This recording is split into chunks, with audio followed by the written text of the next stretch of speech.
ನಮಸ್ತೆ ವೀಕ್ಷಕರೇ. ಮಹಿಳೆಯರಲ್ಲಿ ಮಧುಮೇಹ ಇದು ಹೆಚ್ಚಿನ ಪ್ರಮಾಣದಲ್ಲಿ ಕಾಡ್ತಿರ್ತಕ್ಕಂಥದ್ದು.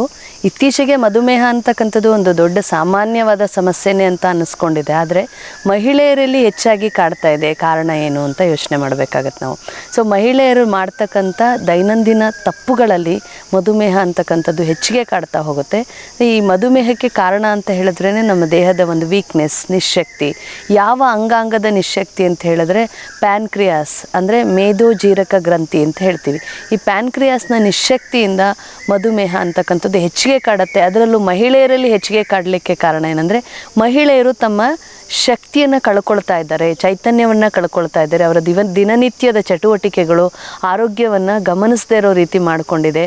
ಯಾವೆಲ್ಲ ಮುಖ್ಯವಾದ ತಪ್ಪುಗಳಲ್ಲಿ ಈ ಮಹಿಳೆಯರಿಗೆ ಹೆಚ್ಚಿಗೆ ಕಾಡ್ತಿದೆ ಅಂದರೆ, ಒಂದು ಚಿಕ್ಕ ವಿಚಾರ ನಿಮ್ಮೆಲ್ಲರ ಮನೆಯಲ್ಲೂ ನಡೀತಾ ಇರ್ತದೆ. ಇದನ್ನು ನಾನು ನಿಮಗೆ ನೇರವಾಗಿ ತಿಳಿಸ್ತಾ ಇದ್ದೀನಿ. ಮೊದಲನೇದು, ಮಹಿಳೆ ಅಂತ ಬಂದ ತಕ್ಷಣ ಆಕೆಗೆ ಆ ಮನೆ ಕುಟುಂಬದಲ್ಲಿರೋ ಸದಸ್ಯರು, ಪತಿ ಇರ್ಬೋದು, ಗಂಡ ಇರ್ಬೋದು, ಅಥವಾ ಮಕ್ಕಳಿರ್ಬೋದು, ಅತ್ತೆ ಮಾವ ಇರ್ಬೋದು, ಇವರೆಲ್ಲರ ಯೋಗಕ್ಷೇಮದಲ್ಲಿ ಸಾಕಷ್ಟು ಆಸಕ್ತಿಯನ್ನು ಹೊಂದಿರತಕ್ಕಂಥ ಮಹಿಳೆ ತನ್ನ ದೇಹಕ್ಕೆ ಏನು ಬೇಕು ಅನ್ನೋದನ್ನು ಮರಿತಾ ಹೋಗ್ತಾಳೆ.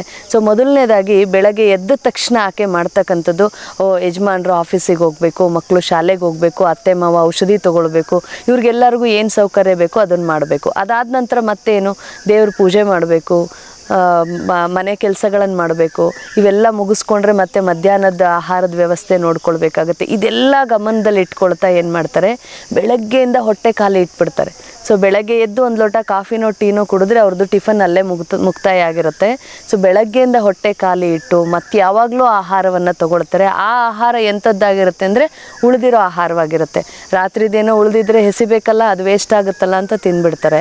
ಇಲ್ಲ ಬೆಳಗ್ಗೆ ಮಾಡಿದ್ದೇ ತೊಗೊಂಡ್ರು ಅವರು ಬೆಳಗಿನ ಆಹಾರನ ಮಧ್ಯಾಹ್ನಕ್ಕೆ ತೊಗೊಳ್ತಿರ್ತಾರೆ. ಅವಾಗ ಬೆಳಗಿನ ಊಟ ಮಧ್ಯಾಹ್ನಕ್ಕೆ ಹಳೇದಾಗಿರುತ್ತೆ. ಈ ರೀತಿ ಸಮಯ ತಪ್ಪಿ ಆಹಾರವನ್ನು ತೊಗೊಳ್ಳೋವಂಥ ಅಭ್ಯಾಸಗಳನ್ನು ಮಾಡ್ತಿರ್ತಾರೆ. ಜೊತೆಗೆ ಅವರ ಆರೋಗ್ಯವನ್ನು ನಿರ್ಲಕ್ಷಿಸಿ ಆ ದೇಹಕ್ಕೆ ಎಷ್ಟೇ ಸುಸ್ತು ಆಯಾಸ ಆಗ್ತಿದ್ರು ಮೊದಲು ಜವಾಬ್ದಾರಿ ಅಂತ ಮಾಡ್ತಾ ಹೋಗ್ತಾರೆ. ಇದೆಲ್ಲದರ ಪರಿಣಾಮ ಅವರ ದೇಹದಲ್ಲಿ ವೀಕ್ನೆಸ್ ಅನ್ನೋದು ಕಾಡ್ತಾ ಹೋಗುತ್ತೆ. ದೇಹದ ನಿಶ್ಶಕ್ತಿ ಅಂತಕ್ಕಂಥದ್ದು ರಾತ್ರಿಯ ನಿದ್ರೆ ಮಾಡೋದನ್ನು ಕೂಡ ಕಳೀತಾ ಹೋಗುತ್ತೆ. ಯಾವಾಗ ಆಕೆಗೆ ರಾತ್ರಿ ನಿದ್ರೆ ಅನ್ನೋದು ಡಿಸ್ಟರ್ಬ್ ಆಗ್ತಾ ಹೋಯಿತು, ಅಥವಾ ಆಕೆನೇ ತನ್ನ ಕೆಲಸಗಳ ಒತ್ತಡದ ಮೇಲೆ ಮಲಗೋದು ಲೇಟು, ಬೆಳಗ್ಗೆ ಏಳೋದು ಬೇಗ, ಈ ರೀತಿ ಮಾಡ್ತಾ ನಿದ್ರಾಹೀನತೆ ಸಮಸ್ಯೆಯನ್ನು ದೇಹಕ್ಕೆ ಕೊಟ್ಟರು ಅಂತ ಹೇಳಿದ್ರೆ ದೈಹಿಕ ಮತ್ತು ಮಾನಸಿಕ ಎರಡೂ ಶಕ್ತಿಯನ್ನು ಕಳ್ಕೊಳ್ತಾ ಹೋಗ್ತಾರೆ. ಈ ದೈಹಿಕ ಮಾನಸಿಕ ಶಕ್ತಿ ಎರಡೂ ಕಳ್ಕೊಂಡ ನಂತರ ನೆಕ್ಸ್ಟ್ ನಿಮಗೆ ಬರ್ತಕ್ಕಂಥದ್ದು ಮಾನಸಿಕ ಅಂತ ಹೇಳಿದ್ರೆ ಚಿಕ್ಕ ಚಿಕ್ಕ ವಿಚಾರಗಳನ್ನು ದೊಡ್ಡದಾಗಿ ಯೋಚನೆ ಮಾಡ್ತಕ್ಕಂಥದ್ದು, ಚಿಕ್ಕ ವಿಷಯಕ್ಕೆ ತುಂಬ ದಿನಗಳು ಕೊರಗ್ತಕ್ಕಂಥದ್ದು, ಯಾರಿಗೋ ಏನೋ ಆಯಿತು ಅಂತ ಹೇಳಿದ ಕೂಡಲೇ ನೀವಿಲ್ಲಿ ಯೋಚನೆ ಮಾಡೋವಂಥದ್ದು, ಮತ್ತು ಚಿಕ್ಕ ಪುಟ್ಟ ವಿಚಾರಗಳನ್ನು ಇಡೀ ರಾತ್ರಿ ತಲೆಯಲ್ಲಿ ಹಾಕ್ಕೊಂಡು ಯೋಚನೆ ಮಾಡೋವಂಥದ್ದು, ಭಯ, ಆತಂಕ, ಟೆನ್ಷನ್ನು, ಗಾಬರಿ, ಈ ಥರದ ವಿಚಾರಗಳಿಗೆ ನಿಮ್ಮ ಮನಸ್ಸು ಜಾಸ್ತಿ ಒಲವನ್ನು ಕೊಡ್ತಾ ಹೋಗುತ್ತೆ. ನೀವು ಎಷ್ಟು ಮಾನಸಿಕವಾಗಿ ನಿಮ್ಮ ಮೆದುಳಿಗೆ ಟಾರ್ಚರ್ ಮಾಡ್ತಿರೋ ಅಷ್ಟು ನಿಮ್ಮ ಪ್ಯಾನ್ಕ್ರಿಯಾಸ್ ಅನ್ನೋ ಅಂಗ ತನ್ನ ಶಕ್ತಿಯನ್ನು ಕಳ್ಕೊಳ್ತಾ ಹೋಗುತ್ತೆ.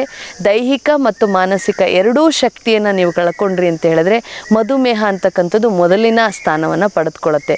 ಮಧುಮೇಹ ಅನ್ನೋಂಥದ್ದು ನಿಮ್ಮ ದೇಹದಲ್ಲಿ ಹೆಚ್ಚಿಗೆ ತೊಂದರೆ ಕೊಡ್ತಾ ಹೋಗುತ್ತೆ.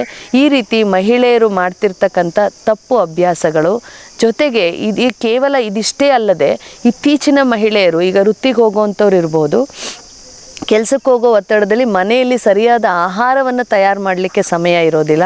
ಎಲ್ಲೋ ಹೋಟೆಲಲ್ಲಿ ಹೋಗಿ ತಿನ್ನೋವಂಥದ್ದು ಇರ್ಬೋದು, ಹೋಟೆಲಿಂದ ಪಾರ್ಸಲ್ ತರೋವಂಥದ್ದು, ಅಥವಾ ಯಾವುದೋ ಬೇಕ್ರಿಯಲ್ಲಿ ಏನೋ ತಿನ್ನುವಂಥದ್ದು, ಜಂಕ್ ಫುಡ್ಸ್ಗಳನ್ನು ತಿಂತಕ್ಕಂಥದ್ದು. ಒಂದು ರೀತಿಯ ಆಹಾರಕ್ಕೆ ಸಮಯವನ್ನು ಕೊಡದೆ ತಪ್ಪು ಆಹಾರಗಳನ್ನು ಅಭ್ಯಾಸ ಮಾಡ್ತಕ್ಕಂಥದ್ದು ಕೂಡ ಇತ್ತೀಚೆಗೆ ಮಹಿಳೆಯರಲ್ಲಿ ಮಧುಮೇಹ ಜಾಸ್ತಿ ಮಾಡ್ತಾ ಇದೆ. ಇದಲ್ಲದೆ ಇನ್ನೂ ಸ್ವಲ್ಪ ಫಾಸ್ಟ್ ಲೈಫ್ ಅಂತ ಹೋದರೆ ಹೆಚ್ಚಿನ ಪ್ರಮಾಣದಲ್ಲಿ ಪಾರ್ಟಿಗಳು. ಈ ಮಧುಮೇಹ ಬರಲಿಕ್ಕೆ ಮುಖ್ಯವಾಗಿ ದುಶ್ಚಟಗಳು ಕೂಡ ಕಾರಣ ಆಗ್ತದೆ. ಮಹಿಳೆಯರು ಕೂಡ ಇತ್ತೀಚೆಗೆ ಪಾರ್ಟಿ ಅನ್ನೋ ನೆಪದಲ್ಲಿ ಮದ್ಯಪಾನ ಸೇವನೆ ಇರಬಹುದು, ಧೂಮಪಾನ ಸೇವನೆ ಇರ್ಬೋದು, ಪಾರ್ಟಿಯಲ್ಲಿ ಸೇವಿಸ್ತಕ್ಕಂಥ ಕೆಟ್ಟ ಆಹಾರ ಪದ್ಧತಿಗಳಿರ್ಬೋದು, ಇವುಗಳು ಕೂಡ ಪುರುಷರಷ್ಟೇ ಸಮಾನವಾಗಿ ಮಹಿಳೆಯರನ್ನು ಹಾಳು ಮಾಡ್ತಾ ಇರೋದ್ರಿಂದ ಮಹಿಳೆಯರಲ್ಲಿ ಮಧುಮೇಹ ಅನ್ನುವಂಥ ಸಮಸ್ಯೆ ಹೆಚ್ಚಾಗಿ ಕಾಡ್ತಾ ಹೋಗ್ತಿದೆ. ಈ ರೀತಿ ಪುರುಷರಿಗಿಂತ ಹೆಚ್ಚಿನ ಪ್ರಮಾಣದಲ್ಲಿ ಮಹಿಳೆಯರು ಮಧುಮೇಹವನ್ನು ಎದುರಿಸಬೇಕಾಗಿದೆ. ಇವೆಲ್ಲ ತಪ್ಪು ವಿಚಾರಗಳನ್ನು ನಿಮ್ಮ ಜೀವನದ ಶೈಲಿಯಿಂದ ಹೊರಹಾಕಿ ಉತ್ತಮ ಜೀವನ ಶೈಲಿ ಆಹಾರ ಪದ್ಧತಿಯನ್ನು ಅನುಸರಿಸಿದ್ದೆ ಆದರೆ ಮಹಿಳೆಯರು ಕೂಡ ಮಧುಮೇಹ ಅನ್ನೋ ಸಮಸ್ಯೆಯಿಂದ ಹೊರಬಂದು ನೆಮ್ಮದಿಯಾದ ಜೀವನವನ್ನು ಕಾಣಬಹುದು. ನಮಸ್ಕಾರ.